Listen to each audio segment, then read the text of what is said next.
Hello, and welcome back to the Prosperity Blueprint, the podcast where we demystify personal finance and help you build a life of freedom, one smart decision at a time.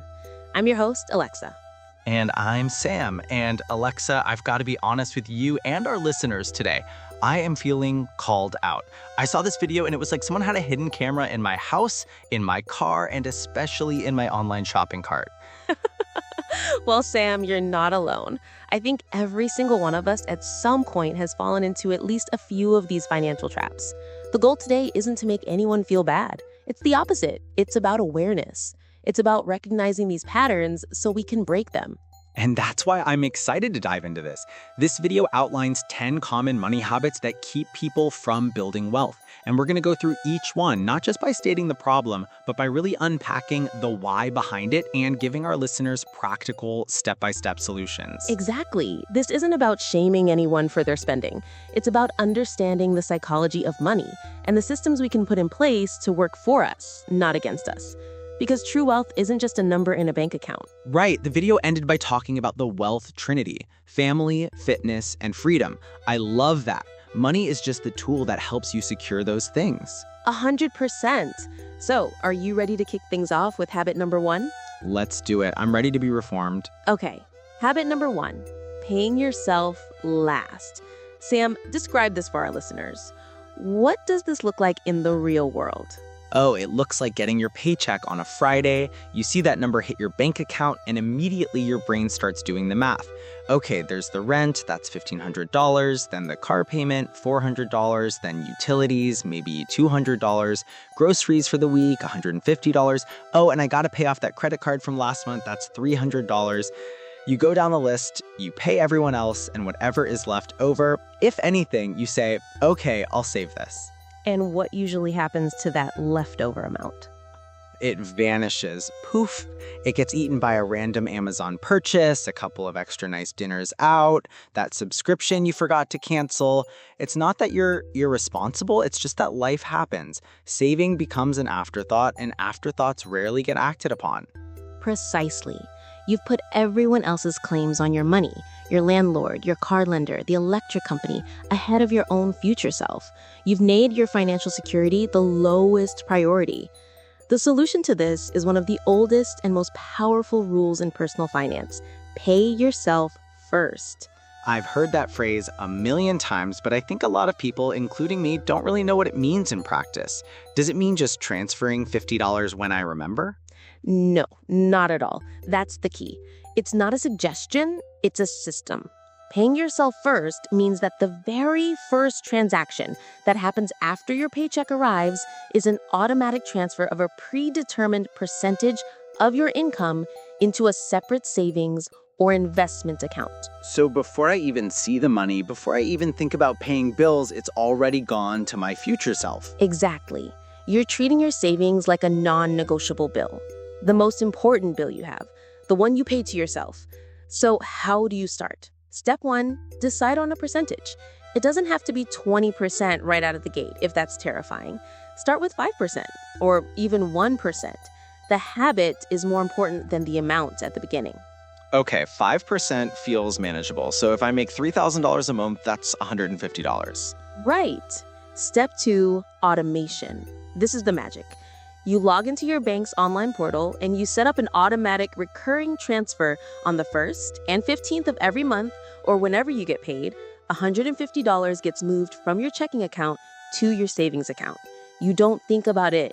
You don't have to make a decision. It just happens. And then I budget with what's left. I live on the $2,850, not the $3,000. Correct. You forced yourself to live on a slightly smaller amount. And you know what? You adapt. You find ways to make it work. And that $150 starts building up, completely untouched. Over a year, that's $1,800 you didn't have saved before, plus a little interest. It's a game changer. I love that. It removes the need for willpower. It's just a system that runs in the background, building your wealth silently. Okay, I'm sold on number 1. Let's move to a habit that is so modern and pervasive. Buy now, pay later. Oh, BNPL, the siren song of the modern consumer. Sam, paint the picture. You're online looking at a new pair of headphones. It's so easy. You're scrolling, you see something you want. It's $200. That's a bit steep to drop all at once. But then you see the beautiful, beautiful button, 4 interest-free payments of $50. Your brain goes, $50? I can do $50. That's just a couple of lunches. It's basically free. It's basically free. Famous last words. So you click it, you get approved in seconds, and the item is on its way. You feel like you've gotten away with something. But what's the reality of these services? Well, the reality is you've just taken on debt. It might not be called a credit card, but it's debt. And these companies aren't charities. They make money in 2 ways. First, they charge the merchant a fee, which is ultimately baked into the prices we all pay. And second, and more dangerously for the user, they make a ton of money from late fees and high interest rates if you miss one of those easy payments. Right. The interest-free part is a trapdoor. If you're even a day late, the fees can be astronomical. It also encourages you to fragment your purchases. You might have 4 different BNPL plans running at once for clothes, electronics, home goods, and suddenly you're on the hook for $150 this week, $200 next week. It becomes impossible to track, and it feels like you're always paying for something you've already consumed. It completely disconnects you from the pain of paying. Swiping a credit card still has a little bit of psychological friction. Handing over cash has even more. But clicking Pay in 4 feels like nothing. It feels like a video game. So what's the solution? Just never buy anything fun again? No, not at all. The solution is to reintroduce that friction. The video suggests using a debit card or cash. The principle is simple. If you can't afford to pay for it in full, right now, with the money you actually have, then you can't afford it. That feels so strict. It is, but it's also incredibly freeing. It removes the anxiety of future payments hanging over your head. It forces you to prioritize.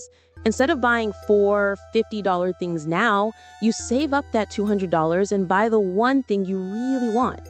You value it more, and you're never paying interest or fees to a company for the privilege of being impatient. So it's about cultivating delayed gratification, a muscle we've all let atrophy. Exactly. The BNPL model is designed to exploit impatience. The antidote is patience and planning. If you want something, save for it in your own fun money savings account. Then buy it outright.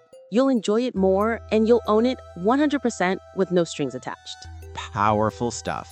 And that leads us perfectly into our next habit, which is really the grandfather of all bad money habits, living beyond your means. This is the core of it, isn't it? This isn't about a specific tool like BNPL. It's about a mindset. Sam, how does this show up? It's not just about being broke. No, that's the sneaky part. It's not about being flat out broke. It's about using your maximum capacity as your guide. Here's a classic example. Car shopping. You get pre-approved for a loan. The banker says, congratulations, you can borrow up to $35,000. So you go out and you look at cars that are $35,000. You find one with a monthly payment of $600. You think, well, the bank says I can afford it, so I guess I can. But the bank isn't considering your full financial picture. They're just running a debt-to-income algorithm. They don't know you also want to save for a house, or that you have student loans, or that you'd like to actually go on vacation someday. They've given you a limit, and you've interpreted it as a target. Exactly. Instead, you could have thought, what do I actually need? A safe, reliable car to get from A to B. That might be a used car for $15,000 with a $250 monthly payment. And here's the magic part, the solution from the video. Invest the difference. That $350 difference between the $600 payment and the $250 payment, that's not just money you're not spending, that's capital. If you took that $350 every month and invested it in a broad market index fund averaging 7% returns, don't you dare bring out the compound interest calculator on me, Alex. You know it gets me emotional. Too bad. Over 10 years, that $350 a month nearly becomes $60,000. Over 20 years, it's over $200,000. That's the opportunity cost of living at your means. You're not just spending $350, you're sacrificing a future $200,000 for a slightly nicer car today. When you put it that way, it's a devastatingly expensive choice. So the solution is to make decisions based on need, not on maximum affordability. Buy the functional car, the modest house, the phone that's 2 generations old, and then systematically invest the gap between that and what you could have spent. You're essentially paying your future self that extra money. Nailed it. It's the fundamental habit of wealth building, creating a gap between your income and your spending and channeling that gap into assets. Which brings us to habit number 4, which is a mistake often made by otherwise responsible people: just saving. Wait. Saving is a bad habit? I thought we just spent 10 minutes talking about how to save. It's a subtle but crucial distinction. Saving is not bad. Only saving is the problem. This is the habit of someone who is very disciplined with their spending. They clip coupons, they never buy coffee out, they drive that old beater car. They have a healthy savings account, but their income has been stagnant for years. So they've optimized one side of the equation, their expenses, but they've completely neglected the other, arguably more powerful side, their income. Precisely. There is a hard ceiling to how much you can save. You can only cut your expenses to 0, but there is no ceiling to how much you can earn. The solution is to balance saving with efforts to increase your income. This is where it gets uncomfortable for a lot of people, myself included. Asking for a raise, switching jobs, learning new skills, starting a side hustle. That's hard, scary work. It's easier to just try and save an extra $10 a week on groceries. It is harder in the short term, but the long-term payoff is exponentially greater. Let's say you manage to save an extra $100 a month through extreme frugality. That's great. But what if you spent that same time and energy on, say, getting a certification that leads to a $5,000 a year raise? That's over $400 more per month, every month for the rest of your career at that job. The energy ROI on increasing income is often much higher than on cutting costs. So it's about working smarter, not just harder. Investing in yourself, seeing yourself as your most valuable asset. If you're not growing your skills and your value in the marketplace, you're leaving massive amounts of money on the table. Frugality is a part of the puzzle, but it's not the whole picture. Couldn't have said it better myself. And the money you save and the extra income you earned needs to go somewhere productive, which leads us to a habit that destroys wealth creation: resetting compounding. That sounds violent. Resetting compounding. What does that mean? It means making a large withdrawal from your investment portfolio, effectively stopping the compounding process in its tracks and forcing it to start over from a lower base. Imagine a snowball rolling down a hill. It starts small, but as it rolls, it picks up more snow, getting bigger and bigger, and because it's bigger, it picks up snow even faster. Compounding is that snowball effect for money. And resetting it is like stopping that snowball, breaking off a huge chunk of it, and then starting it rolling again from that smaller size. Exactly. A classic example is cashing out your 401k or IRA to make a down payment on a house or to buy a car or to go on a dream vacation. You're not just spending the money, you're spending all the future growth that money would ever have had. The video made a pretty bold claim here, that historically the stock market provides significantly higher returns than real estate. A lot of people think their home is their best investment. It's a great point of debate. Your primary residence is a wonderful thing. It provides shelter, stability, and can appreciate in value. But as a pure financial investment, it's often not as strong as people think. You have property taxes, insurance, maintenance, repairs, costs that eat into returns. The S&P 500 over very long periods has averaged about 10% annually. Real estate appreciation is often closer to 3 to 4% nationally before those costs. The solution is to postpone large purchases until you can truly afford them without derailing your investments. So the idea is to let that snowball get really, really big before you even think about taking a chunk out of it. Fund your investments separately from your big ticket item savings goals. Yes, have a separate house down payment fund, a car fund, a vacation fund. Keep your retirement and long-term investment accounts sacred. Don't let your future security be the collateral for your present-day wants. This requires patience, which is the ultimate investor's virtue. Which is a perfect segue into the habit that's all about impatience and fear, postponing investing. This is the big one. The reasons are always the same. I don't know enough, I don't have enough money to start, I'm too old, the market is too high right now. It's all fear-based. Sam, what's the biggest excuse you've used? I don't know enough, 100%. The world of investing seems so complex. Stocks, bonds, ETFs, mutual funds, expense ratios. It feels like you need a finance degree just to get started. So you put it off, waiting for the day you feel ready. And that day never comes, because the best way to learn is by doing. The solution is brutally simple. Start investing as early as possible, even with small amounts. The barrier to entry today is almost zero. You can download an app, open an account with $1, and buy a piece of an S&P 500 index fund, an ETF, for the price of a cup of coffee. But what about all that research? Don't I need to pick stocks? Absolutely not. In fact, for 99% of people, trying to pick individual stocks is a bad idea. The smartest, simplest strategy is to buy low-cost, broad market index funds. You're not betting on one company, you're buying a tiny piece of the entire American or global economy. It's diversified, it's low cost, and historically it always goes up over long enough time horizons. And the even with small amounts part is key because of that magic we talked about earlier, compounding. Let's do a quick example. If a 25-year-old invests just $100 a month until they're 65, averaging a 7% return, they'll end up with over $260,000.